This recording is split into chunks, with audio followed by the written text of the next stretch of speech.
Assalamualaikum warahmatullahi wabarakatuh. Jumpa lagi dengan saya di channel Kang Hayat.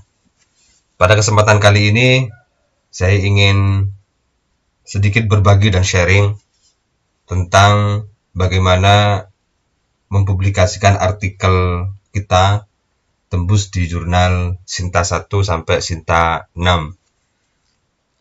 Ini juga menjadi penting bagi Bapak Ibu memperhatikan hal-hal yang nanti akan saya berikan langkah-langkahnya dan triknya bagaimana cara ampuh artikel kita itu tembus di jurnal Sinta. Sebenarnya dalam konteks penulisan artikel untuk diterbitkan di jurnal baik Sinta 1 sampai Sinta 6 itu sudah memiliki karakteristik dan ketentuan masing-masing. Oleh karena itu, pada kesempatan kali ini saya ingin sedikit berbagi tentang hal apa saja yang perlu diperhatikan dalam proses publikasi atau submit artikel kita agar bisa tembus di jurnal Sinta. Tapi sebelumnya, silakan di-subscribe dulu. Jangan lupa tekan tombol loncengnya untuk terus mengikuti video-video terbaru dari saya. Like, share, dan komen jika ada hal-hal yang perlu disampaikan, termasuk misalnya saran atau masukan-masukan serta ide-ide yang bisa nanti dibuatkan tutorialnya. Bapak Ibu, untuk bisa mempublikasikan artikel yang tembus di jurnal Sinta atau yang bisa diterima di jurnal Sinta, maka yang pertama adalah Bapak Ibu harus memperhatikan topiknya harus menarik. Artikel itu harus bisa menampilkan value dalam artikel itu sendiri. Oleh karena itu, kalau dari topik yang ditulis itu menarik, maka itu akan menjadi prioritas bagi pengelola jurnal untuk bisa menerima artikel kita. Topik itu harus dikemas semenarik mungkin. Harus dibangun sedemikian rupa. Harus diberikan bumbu-bumbu penting di dalam topik itu sendiri. Sehingga kalau kita bicara topik, maka bicara wajah dari artikel itu sendiri. Jadi jangan diberikan topik atau judul atau tema yang biasa-biasa saja. Topik harus menarik. Karena dari topik itu biasanya pembaca akan membaca abstrak.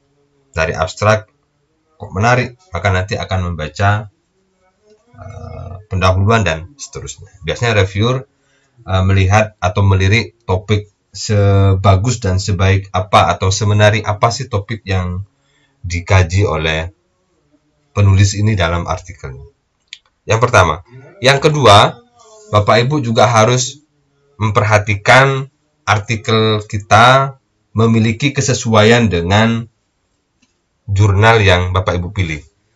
Maka Bapak Ibu, kalau Bapak Ibu sudah punya artikel, maka pastikan Bapak Ibu harus memilih dulu jurnal apa yang kira-kira relevan dengan artikel Bapak Ibu. Misalnya jurnal sosial politik. Sesuai nggak artikel kita ini dengan bidang sosial politik? Jadi pemilihan jurnal itu juga menjadi penting untuk Bapak Ibu perhatikan dalam konteks relevansi artikel kita yang akan kita submit ke jurnal itu sesuai dengan bidang jurnal tersebut. Kalau sosial ya sosial. Kalau pendidikan ya bicara tentang artikel bidang pendidikan. Kalau agama ya bicara tentang agama dan seterusnya. Maka pastikan artikel yang Bapak Ibu tulis itu kemudian sesuaikan dengan mau masuk ke jurnal Sinta berapa. Sinta 1, Sinta 2, sampai Sinta 6 misalnya.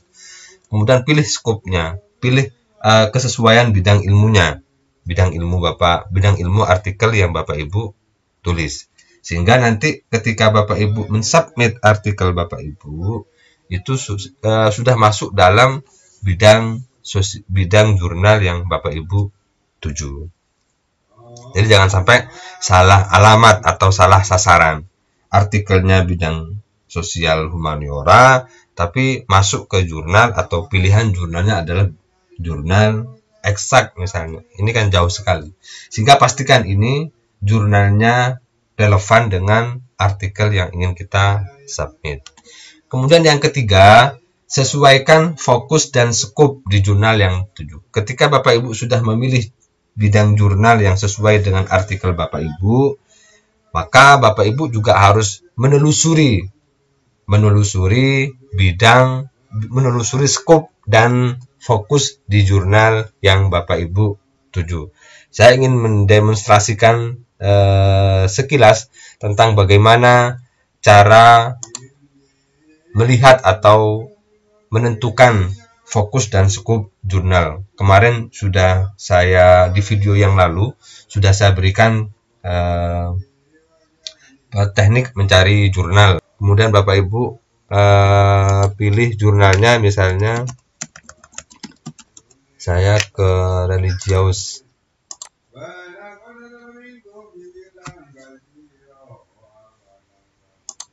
Misalnya kita mau submit ke jurnal religius, jurnal studi agama-agama dan lintas budaya. Maka pastikan artikel kita itu membahas tentang studi agama-agama dan lintas budaya. Jangan sampai misalnya artikel kita misalnya bidangnya adalah bidang matematika, kemudian Bapak Ibu masuk ke jurnal religius ini. Sehingga nanti sudah tidak sesuai dengan bidang jurnalnya, tidak relevan antara artikel dengan jurnalnya. Kalau sudah sesuai dengan misalnya artikel Bapak Ibu berkaitan dengan studi agama-agama atau lintas budaya, maka pastikan setelah Bapak Ibu memilih jurnal ini sebagai jurnal tujuan untuk disubmit, Bapak Ibu pastikan fokus dan skopnya. Karena bicara tentang studi agama-agama dan lintas budaya, ini kan skopnya luas sekali. Maka Bapak Ibu pastikan di fokus dan skopnya. Bagaimana melihatnya di website? Nanti akan diarahkan ke OJS Bapak Ibu, di OJS jurnalnya. Nah, setelah masuk ke OJS jurnal sini, maka Bapak Ibu silakan bisa pastikan fokus dan skopnya sesuai dengan jurnal ini. Yang pertama ini adalah fokus dan skopnya. Teologi, kemudian sejarah agama, dan seterusnya. Ini Bapak Ibu perhatikan, apakah artikel kita, artikel Bapak Ibu itu sudah masuk ke dalam fokus dan skop ini. Walaupun misalnya pengelola jurnal juga bisa memastikan pengembangan dari fokus dan skop ini bisa masuk, tetapi yang paling penting untuk diperhatikan di dalam submit ke jurnal itu adalah fokus dan skop yang di sini. Kalau fokus dan skop di sini masuk, maka Bapak Ibu silakan bisa mensubmit. Tapi kalau misalnya fokus dan skop Bapak Ibu tidak masuk di sini, maka saya menyarankan Bapak Ibu mencari jurnal yang kira-kira mendekati dan memiliki fokus dan skop yang ada di jurnal tersebut. Sehingga tidak nanti malah Bapak Ibu dikembalikan artikelnya atau diminta revisi dan diarahkan kepada fokus dan skop sini. Oke, saya lanjutkan. Yang keempat, setelah Bapak Ibu menyesuaikan dengan fokus dan skop jurnalnya, yang keempat adalah perhatikan gaya selingkung jurnal atau teknik penulisan jurnal atau template penulisan jurnal. Maka Bapak Ibu memastikan untuk bisa menyesuaikan dengan gaya selingkung atau template di jurnal tersebut. Karena nanti kalau tidak sesuai, editor pasti akan mengembalikan artikel Bapak Ibu untuk menyesuaikan dengan gaya selingkung di jurnal tersebut. Sehingga gaya selingkung ini juga menjadi penting karena bagian dari karakter jurnal tersebut. Sehingga memastikan untuk sama atau sesuai dengan gaya selingkung, maka Bapak Ibu sebelum submit, setelah Bapak Ibu memilih jurnal, kemudian fokus dan skopnya sesuai, maka Bapak Ibu sesuaikan gaya selingkung jurnal itu dengan artikel Bapak Ibu. Gaya selingkung itu di mana? Gaya selingkung itu ada di author guidelines. Ini adalah gaya selingkung. gaya selingkuh untuk diperhatikan oleh penulis. Misalnya judul, authors, dan institusinya, kemudian abstraknya seperti apa, Bapak Ibu perhatikan ini, sesuaikan. Kalau misalnya sub artikelnya seperti ini, maka Bapak Ibu pastikan ada introduction, ada result, kemudian conclusion, ada ucapan terima kasih. Ini pastikan menyesuaikan, termasuk misalnya di dalam proses penulisan atau pengutipan. Ini juga perlu Bapak Ibu memperhatikan. Abstrak, kalau 250 jangan sampai lebih. Kalau lebih nanti maka dipastikan artikel Bapak Ibu akan dikembalikan oleh editor. Oke. Kemudian yang kelima, kalau sudah pastikan semua sesuai, maka Bapak Ibu cek Turnitin-nya harus standar dengan cek Turnitin yang ada di jurnal tersebut. Jadi kalau misalnya maksimal 5% ya harus di bawah 5%. Kalau misalnya 10% ya harus di bawah 10%. Sehingga memastikan cek Turnitin itu harus standar dengan yang apa yang ditentukan di jurnal tersebut.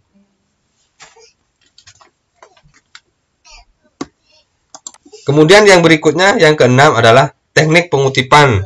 Ini juga ditentukan oleh jurnal biasanya, terutama jurnal di Sinta. Ini hampir semuanya ini teknik pengutipannya menggunakan Mendeley, Zotero, atau bentuk lain yang memungkinkan untuk dijadikan sebagai pedoman di dalam pengutipan. Jadi pengutipan itu sekarang juga tidak sembarangan. Bapak Ibu, yang paling mudah dan familiar dengan kita adalah Mendeley. Di video yang lain, di video saya, itu sudah saya berikan bagaimana cara teknik pengutipan menggunakan Mendeley. Kenapa? Karena pengutipan dengan teknik Mendeley itu lebih mudah, atau Zotero juga bisa. Itu lebih mudah untuk diklasifikasikan dan di-tracking berkaitan dengan artikel kita, pengutipan, kemudian daftar pustaka, kemudian referensinya seperti apa. Karena semua serba otomatis dan memudahkan penulis, memudahkan editor, memudahkan reviewer untuk membaca artikel Bapak Ibu, termasuk memudahkan pembaca di dalam penelusuran referensi Bapak Ibu. Kemudian yang ketujuh adalah ketika ada revisi, maka jangan diendonkan dulu, jangan ditandonkan dulu, jangan disimpan dulu. Biasanya editor itu memberikan batasan maksimal berapa hari, berapa minggu untuk segera dikembalikan. Kalau tidak segera dikembalikan, maka biasanya sama editor ditinggal. Oleh karena itu, karena editor dan pengelola jurnal juga dibatasi oleh ruang dan waktu untuk publikasi jurnalnya.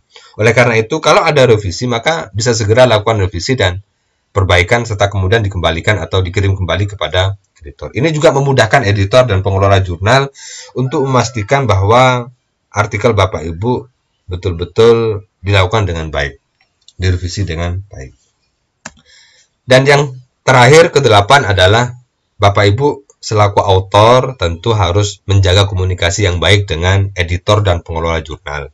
Karena bagaimanapun juga pengelola jurnal itu juga manusia yang kemudian butuh kesabaran, butuh ketelitian, butuh keseriusan di dalam mengelola artikel dan mempublikasikan artikel Bapak Ibu semua.